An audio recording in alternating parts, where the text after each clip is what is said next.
Hello नमस्कार दोस्तों।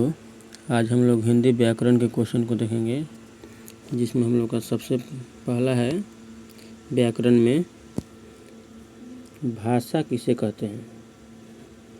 तो इसका भाषा का आंसर होगा जिस साधन के द्वारा मनुष्य अपने मन के भाव तथा विचार बोलकर या लिखकर प्रकट करता है उसे भाषा कहते हैं।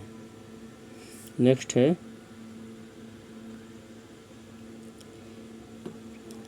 लिपि किसे कहते हैं। इसका होगा किसी भाषा को अक्षर तथा वर्ण चिन्ह में लिखने के विधि को लिपि कहते हैं।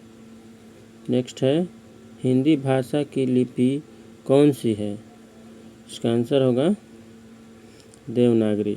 इसको री जो है दीर्घईकार से होगा। नेक्स्ट है व्याकरण किसे कहते हैं।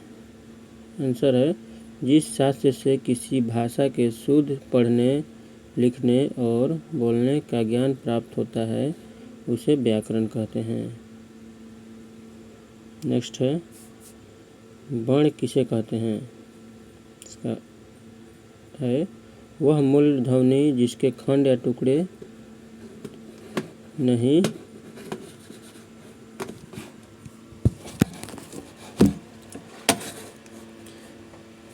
हो सकते वर्ण कहते हैं। नेक्स्ट है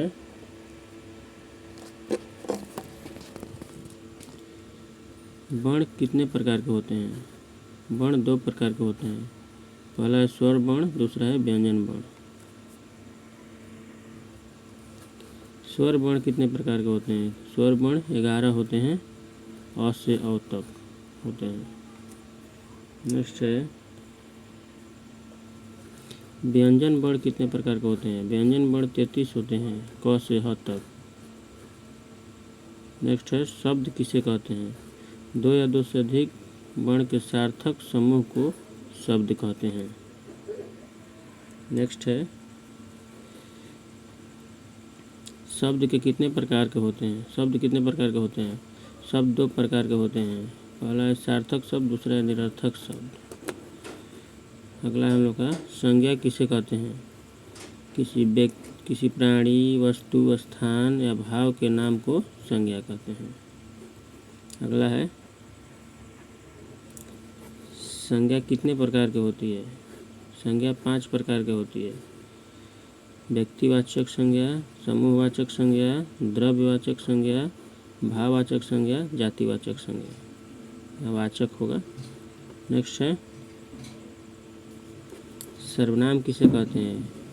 इसका है जो शब्द संज्ञा का स्थान पर प्रयुक्त होते हैं उन्हें सर्वनाम कहते हैं, जैसे मैं, हम, तुम इत्यादि।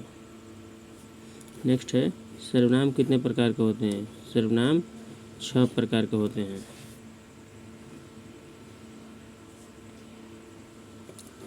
पुरुषवाचक सर्वनाम, निश्चयवाचक सर्वनाम, अनिश्चयवाचक सर्वनाम, संबंधवाचक सर्वनाम, प्रश्नवाचक सर्वनाम, निजवाचक सर्वनाम। नेक्स्ट है विशेषण किसे कहते हैं। संज्ञा सर्वनाम की विशेषता बताने वाले शब्द को विशेषण कहते हैं, जैसे सुंदर, छोटा, सफ़ेद, अच्छा इत्यादि। नेक्स्ट है विशेषण कितने प्रकार के होते हैं। विशेषण 4 प्रकार के होते हैं। गुणवाचक विशेषण, संख्यावाचक विशेषण, परिमाणवाचक विशेषण, सार्वनामिक विशेषण। नेक्स्ट है क्रिया किसे कहते हैं। जिस शब्द से किसी काम का होना या करना पाया जाए उसे क्रिया कहते हैं, जैसे पढ़ना, लिखना, बोलना इत्यादि। क्रिया कितने प्रकार के होते हैं। क्रिया 2 प्रकार के होती है, सकर्मक क्रिया, अकर्मक क्रिया। नेक्स्ट है लिंग किसे कहते हैं। जिन शब्दों से स्त्री या पुरुष जाति का बोध हो उसे लिंग कहते हैं। लिंग कितने प्रकार के होते हैं। लिंग 2 प्रकार के होते हैं। पहला होगा पुल्लिंग तथा दूसरा स्त्रीलिंग। आगे है वचन किसे कहते हैं। जिन शब्दों से किसी व्यक्ति या वस्तु के एक या अधिक होने का बोध होता है उसे वचन कहते हैं। वचन कितने प्रकार के होते हैं। वचन 2 प्रकार के होते हैं, एक वचन, बहुवचन।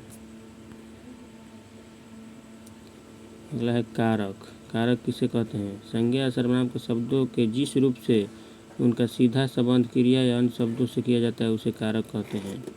कारक कितने प्रकार के होते हैं? कारक 8 प्रकार के होते हैं। पहला कर्ता, दूसरा क्रम, तीसरा करण, चौथा संप्रदान, पांचवा प्रदान, छठा अधिकरण, सातवां संबंध, आठवां संबोधन। नेक्स्ट है उपसर्ग। जो शब्दांश किसी शब्द के प्रारंभ में जुड़कर उसका अर्थ बदल दे उसे उपसर्ग कहते हैं। जैसे हार एक सार्थक शब्द है जिसके आरंभ में बी जोड़ दिया जाता है तो हार शब्द बिहार बन जाता है।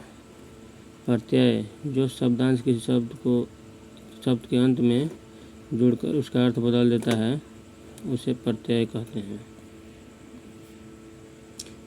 जैसे हर्ष एक सार्थक शब्द है, इसके अंत में इति जोड़ दिया जाता है तो नया शब्द हर्षित बन जाता है।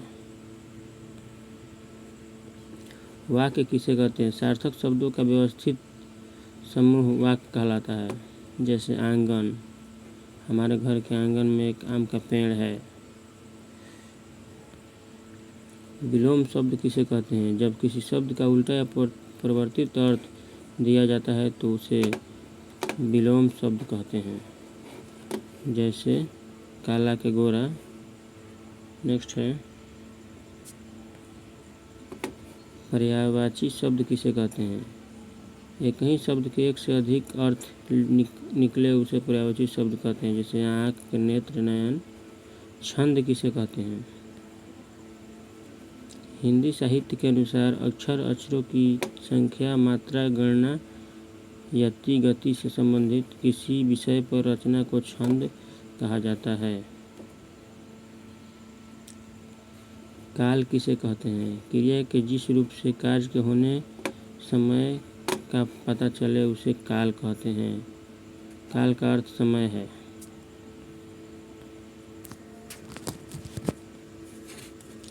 समास किसे कहते हैं? जब दो या दो से अधिक शब्दों से मिलकर जो नया और छोटा शब्द बनता है उस शब्द को समास कहते हैं। समास के कितने भेद होते हैं? समास के 6 भेद होते हैं। अव्ययी भाव समास, तत्पुरुष समास, कर्मधारय समास, द्विगु समास, द्वंद्व समास, बहुब्रीहि समास। नेक्स्ट है संधि किसे कहते हैं? जब दो वर्णों या शब्दों को परस्पर मेल से विकार या परिवर्तन उत्पन्न होता है तो उसे संधि कहते हैं। संधि कितने प्रकार के होते हैं? संधि 3 प्रकार के होते हैं। स्वर्ण संधि, व्यंजन संधि, विसर्ग संधि। विराम चिन्ह किसे कहते हैं? लिखित भाषा में ठहराव को दिखाने के लिए कुछ विशेष प्रकार के चिन्हों का प्रयोग करते हैं, इन्हें विराम चिन्ह कहा जाता है। रस, इसको हम आनंद बोलते हैं, किसे कहते हैं? काव्य को पढ़ने या सुनने से जिस आनंद की अनुभूति होती है उसे रस कहते हैं। इसका होगा अस्थायी भाव, अनुभाव, संचारी, व्याभिचारी या विभाव होते हैं। आज इतना ही, धन्यवाद। इस हमारे हिंदी व्याकरण का कुछ परिभाषा था। आगे और भी नेक्स्ट वीडियो में